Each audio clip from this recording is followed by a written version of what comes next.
Greetings everyone! Today we are going to present our research study on cross-cultural adaptation in the topic of explore the experiences of a Thai teenage girl who studied abroad in New Zealand.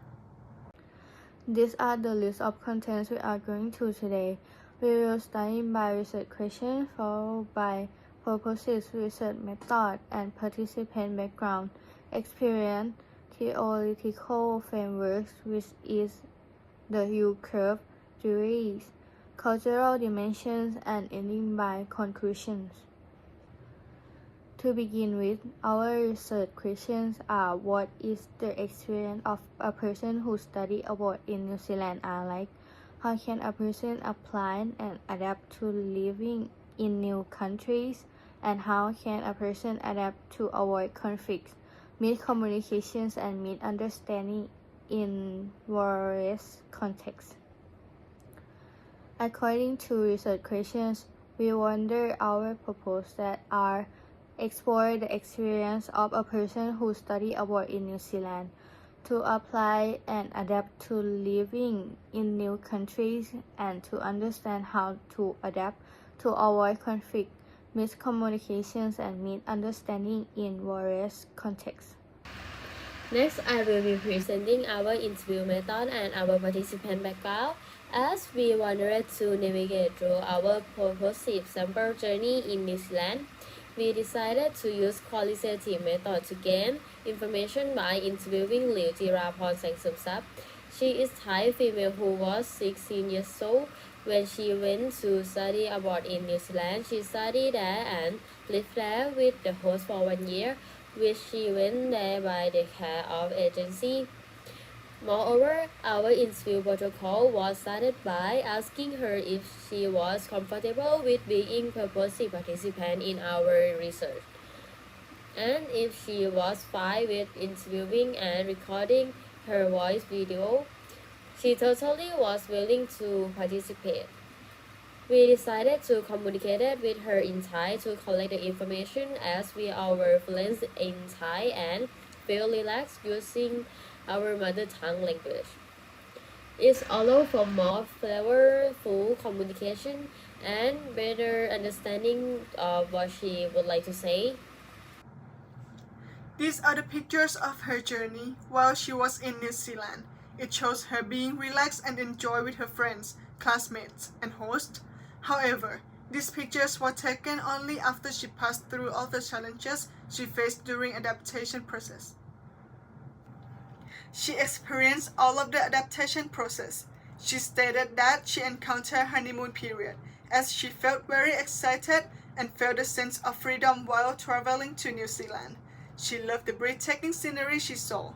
However, she faced a crisis period while living in this new country that has many different cultures from her own hometown for a year.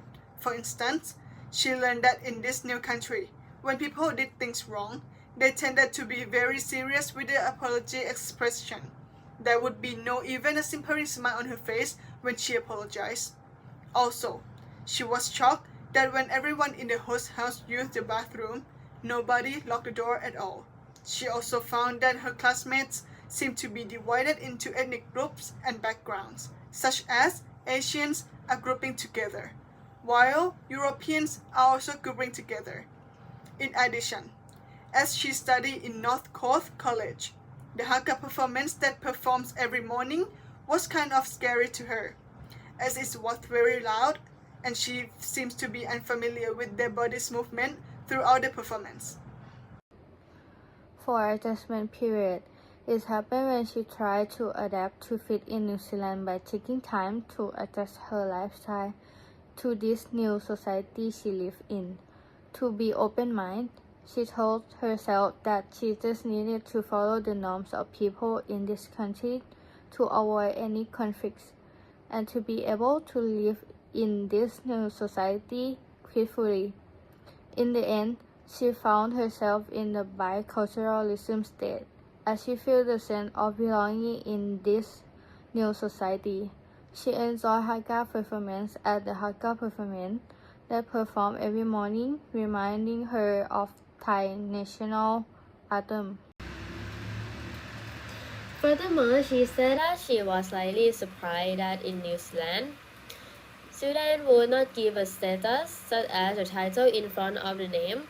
For example, Mark Ridderdale, her teacher willing to let her call his name by just saying his surname, which is Ridderdale, no Mr. or Professor in front of his name.